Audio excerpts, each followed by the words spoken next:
Pregnancy వస్తూ పోతుంది అనేది చెప్పట్లా, ఎందుకు నిలబట్టలో చెప్పట్లా. మరి అది కాకోకుండా మళ్ళీ కొంతమంది డాక్టర్లు ఏమంటారంటే ఐవీఎఫ్కి వెళ్ళొచ్చుగా, అది వెళ్ళొచ్చుగా, ఇది వెళ్ళొచ్చుగా, ఏకంగా వేరు వేరు ప్రొసీజర్లు, ఆపరేషన్లు అవి చెప్తారు తప్ప అసలు ఎందుకు ప్రెగ్నెన్సీ అది ఏమి చేయకోకుండానే ఆటోమేటిక్గా వస్తుంది, కానీ నిలబట్టలు. ఈ రావడానికి వచ్చి నిలబడకపోవడానికి కారణాలు ఏంటనేది ఏ డాక్టర్ చెప్పలేకపోతే మన గురించి వీడియో చూసి మన క్రిముల కాన్సెప్ట్ నచ్చి ఇక్కడికి వచ్చారు. మన దగ్గర కరెక్ట్గా 3 నెలలు వాడారు. ఫస్ట్ 2 నెలలు క్రిములకు వాడారు. ఈ 2 నెలలు వాళ్ళని ట్రై చేయొద్దన్నాం, దూరంగానే ఉన్నారు. ప్రెగ్నెన్సీకి ట్రై చేయొద్దన్నాం, క్రిములకు అయ్యే వరకు ప్రెగ్నెన్సీ రానివద్దన్నాం. తర్వాత హార్మోన్లకు వాడారు, 1 నెల వాడేటప్పుడు ట్రై చేయమన్నాం, వచ్చేసి. మరి వచ్చినా నిలబడపోవడం ప్రాబ్లం కాబట్టి మనం వీడియో తీసుకోలేదు, ఆగాము. వారు ప్రెగ్నెన్సీ నిలబడే వరకు ఆగితే వాళ్ళకు కూడా ధైర్యం వస్తుంది కదా అని చెప్పి వాళ్ళు ప్రతి నెల మన దగ్గరికి వస్తున్నారు. మనం చెప్పింది ఒకటే, అబార్షన్లు తరచూ అవడానికి ప్రధాన కారణము క్రిములు. భూమిలో పురుగుంటే విత్తనాన్ని తినేస్తుంది, తప్పులు బుచ్చులు చేస్తుంది, మొక్కే రాదు. ఒకవేళ మొక్క వచ్చినా కూడా మొక్కని చీడాపేడా పట్టి పైరు నాశనం చేస్తుంది, పంట చేతికి అందదు అనేది మనం చెప్తున్నాం. అలాగే ఇక్కడ కూడా ఆ పురుగును తొలగించేస్తే ఆ విత్తనాలు నిలబడతాయి, మొక్క వస్తుంది. మొక్కను నాశనం చేయడానికి పురుగు ఉండదు కాబట్టి బిడ్డ నిలబడుతుంది. అలాగే ఇక్కడ కూడా అబార్షన్ అవ్వకోకుండా ఆపుకోవచ్చు అని చెప్పి ఆ క్రిములకి టెస్ట్ చేసి ఆ క్రిములకి 2 నెలల మందులు వాడి, భార్యాభర్తలు 2 వాడి ఆ 2 నెలల్లో ప్రెగ్నెన్సీ రాకుండా కొంచెం ఆపి క్రిములు తొలగిపోయింది అన్న తర్వాత హార్మోన్లు వాడేటప్పుడు ప్రెగ్నెన్సీ తెచ్చుకోవచ్చు అన్నో తెచ్చుకున్నారని. ఇప్పుడు అది నిలబెట్టడం కూడా జరిగింది. అందుకనే వారి యొక్క అనుభవాలని చాలామంది ఇంకట్లాగా అబార్షన్లు అయ్యేవాళ్ళు ఎందుకు అబార్షన్ అవుతుందని తెలియక బాధపడుతుంటే డాక్టర్లు ఏమో ఐవీఎఫ్కి వెళ్తావా, డోనార్కి వెళ్తావా అంటారు. మరీ కామెడీ.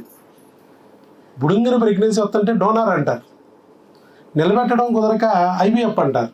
ఐవీఎఫ్ అంటే ఏమైంది, ప్రెగ్నెన్సీ వస్తుంది మళ్ళీ పోవచ్చు కదా, ఐవీఎఫ్ నిలబెట్టదు కదా, రావడం వరకే. కొంతమందికి అయితే విచిత్రంగా ఏమైందంటే ప్రెగ్నెన్సీ వాళ్ళకు వస్తుంది, ఐవీఎఫ్కి వెళ్తే అసలు రాదు, అలా ఉంటుంది.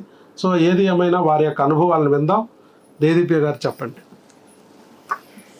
ఈ సార్ దగ్గరికి వచ్చారని ప్రెగ్నెన్సీ అనేది పక్క, అది మట్టి కన్ఫర్మ్, డౌట్ లేకుండా కాన్ఫిడెంట్తో వాడితే సరిపోద్ది, ఇంకా ఇంకో ఆలోచన అక్కర్లేదు. ఇంకా మాదంటారా, ఇప్పుడు 4th మంత్కి వచ్చాను నేను, అంతా సాఫీగానే జరుగుతుంది. ఇంకా సార్ రైట్, మీరేమైనా చెప్తారా? ఈ డాక్టర్ దగ్గరికి వచ్చాక చాలా మంది చెప్తారు, డిఫరెంట్ సజెషన్ చేస్తారు. ఒకటి స్ట్రైట్ ఫార్వర్డ్ ఉండండి, ఎవరైనా, మీరైనా మేమైనా ఎవరైనా వాడుతుంటే మనకి అర్థమవుతుంది. ఎవ్రీ 2 weeks or 3 weeksకి రమ్మంటారు, రెగ్యులర్ చెకప్స్కి రమ్మంటారు.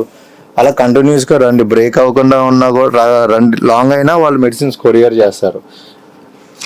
ఇంకా చెప్పాలంటే యూజర్ ఫ్రెండ్లీ, హీజ్ ఐ ఆండ్రాయిడ్, యాపిల్ టైప్ కాదు, ఆండ్రాయిడ్ కట్టప్ప, మీకు బెస్ట్. చాలా మంది అండి ఏదో చెప్తారు అక్కడ ఐవీఎఫ్ అని చెప్తారు. మెయిన్ ట్రస్ట్ అండి, మీరు ఎన్ని అనుకున్నా, మేము అనుకున్నా, ఎవరు అనుకున్నా ట్రస్ట్.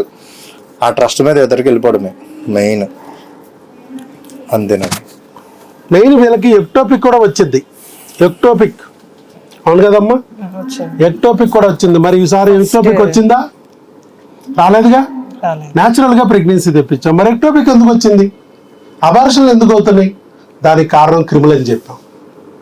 ట్యూబ్ లోపల కొంత క్రిమి చేరి సగం మూసేసింది అనుకోండి, లోపల ఉన్న పిండం బయటికి రాలేదు, స్టక్ అయిపోద్ది, ఎక్టోపిక్. మరి ఏం చేస్తారు డాక్టర్లు, జనరల్గా ట్యూబ్ తీసి పారేసి పక్కన డస్ట్బిన్లో పారేస్తారు. కానీ లక్కీగా వీళ్ళకి దొరికిన డాక్టరు మంచి ఆవిడ కాబట్టి ఆ బిడ్డని సేవ్ చేయకుండా బిడ్డని కరిగిపోయేటట్టు చేసి ట్యూబ్ని సేవ్ చేశారు. సో ఆ రకంగా ట్యూబ్ సేవ్ అయింది వాళ్ళకి, ట్యూబ్ ఏం తీయలేదు, లక్కీగా ట్యూబ్ తీయలేదు. అలాగే నెక్స్ట్ కూడా మనం చెప్పాం, ఈ క్రిములు అనేది తొలగించుకుంటే మీకు మళ్ళీ ఎక్టోపిక్ కూడా రాకుండా చేసుకోవచ్చు, ట్యూబులు కూడా మూసుకుపోకుండా చేసుకోవచ్చు. అలాగే అశ్రద్ధ చేస్తే ఎక్టోపిక్ అయింది, నెక్స్ట్ 2వ ట్యూబ్ ఉంటే అది మూసుకుపోద్ది క్రిములు వదిలేస్తే. అదే మనం క్రిములు తొలగించుకుంటే ఇటు ఎక్టోపిక్ రాకుండా చేయొచ్చు, అటు ట్యూబ్ మూసుకుపోకుండా చేయొచ్చు. ఒకవేళ మూసుకుపోయిన ట్యూబ్ను కూడా ఓపెన్ చేసుకుని ప్రెగ్నెన్సీ తెచ్చుకోవచ్చు. ఇది అలా చేసి మనం ప్రెగ్నెన్సీ తెప్పించాం. మీకు ఇదిగోండి స్కానింగ్ రిపోర్టు. ఫస్ట్లో వచ్చారు, మెల్లగా అన్ని స్కానింగ్లు ఉన్నాయి.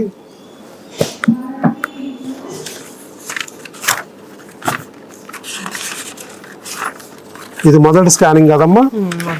6 weeks. డిసెంబర్ 29 ఒక స్కానింగ్. ఇది ముందా ఇది అనుకో కూడా ఉంది.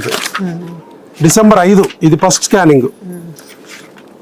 డిసెంబర్ 5న ఒక స్కానింగ్ తీశారు. ప్రెగ్నెన్సీ వచ్చింది. అప్పుడు వస్తే స్కానింగ్ తీస్తే బిడ్డ గర్భసంచిలో ఉంది. అంటే శాక్ ఒకటే వచ్చింది, పీటల్ పార్ట్ హార్ట్ బీట్ రాలా, ఓన్లీ గర్భసంచిలో ఉంది. అంటే ఎక్టోపిక్ కాదు, ఫస్ట్ గర్భసంచి వచ్చింది, ఎక్టోపిక్ రాలేదు అనే ఒక రిస్క్ నుంచి తొలగించాం.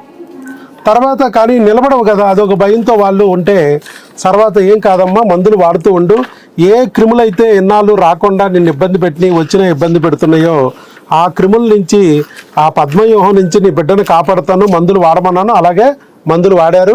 నెక్స్ట్ డిసెంబర్లో తీసిన స్కానింగ్ పిండం హార్ట్ బీటు పీటల్ పార్ట్ వచ్చేసింది. అప్పటి వరకే మందులు ఇచ్చా. మళ్ళా తర్వాత అవయవాలు రావడానికి, అవకరాలు రాకుండా ఉండడానికి మందులు ఇస్తానని చెప్పి మళ్ళీ మందులు ఇచ్చాను. అవి వాడుకుంటూ ఉన్నారు. ఇప్పుడు జనవరి 24 ఇప్పుడు అవయవాలన్నీ బాగున్నాయి, అవకరాలు ఏమి లేవు, ఎర్లీ టిఫా నార్మల్ అని ఇచ్చారు. సో స్కానింగ్లో కూడా బాగుంది. ఇక్కడ ఇచ్చేసారు. ఆల్మోస్ట్ 14 వారాలకు వచ్చేసింది అని ఇచ్చారు. ఇట్లా కాబట్టి ఈ క్రిములు అనే కాన్సెప్ట్ ప్రపంచంలో ఏ డాక్టర్ చెప్పట్లేదు. అందువల్లే వాళ్ళు ఇబ్బంది పడ్డారు. అన్ని అబార్షన్లు కూడా ఎదుర్కోవాల్సి వచ్చింది. అదే క్రిములను గుర్తించి తొలగించుకుంటే మళ్ళా ప్రెగ్నెన్సీ న్యాచురల్గా వచ్చింది, ఐవీఎఫ్ లేకుండా, ఆపరేషన్ లేకుండా. పైగా ఇప్పుడు నిలబెట్టుకోగలిగారు. వాళ్ళు కూడా ఎన్నో బాధలు పడ్డారు, ఎన్నో అవమానాలు పడ్డారు, ఎంతో టెన్షన్ని, యాంగ్జైటీని అనుభవించారు. భగవంతుడు వాళ్ళ బాధను తీర్చడానికి, వాళ్ళ కన్నీళ్ళని తుడవడానికి మన వీడియో ద్వారా మరి వారికి తెలియజేసి మన దగ్గరికి తీసుకొచ్చి ఇవాళ ఆ బిడ్డ ఒట్టేజట్టు చేసి నిలబడేటట్టు చేస్తున్నాడు, వెనక నిలబడే రక్షణగా. అందుకే మాకు భగవంతుడు ఇంత రక్షణగా ఉన్నారు. ఒక యూట్యూబ్లో వీడియో కనపడిందంటే అది దేవుడు దయ్యే, ఆయన దగ్గరికి రాగలిగామంటే అది దేవుడు దయ్యే అని గుర్తించి మళ్ళా ఎంతోమంది మాలాగా బాధపడే వారికి మేము వీడియోగా మారి వాళ్ళకి ధైర్యం చెప్తే మేము తల్లిదండ్రులు చేసిన పుణ్యం బిడ్డకి అక్కడికి వస్తుంది అన్నట్టు బిడ్డకి రక్షణగా ఉంటుందని ఒక మంచి మనసుతో వాళ్ళు ముందుకొచ్చి వీడియో ఇచ్చినందుకు వారిద్దరికి గట్టిగా చప్పట్లతో అభినందనలు తెలియజేద్దాం. ఆల్ ది బెస్ట్ అమ్మా. God bless you. రైట్. శీఘ్రమేవ సుపుత్ర సుపుత్రిక ప్రాప్తిరస్తు. అరడజ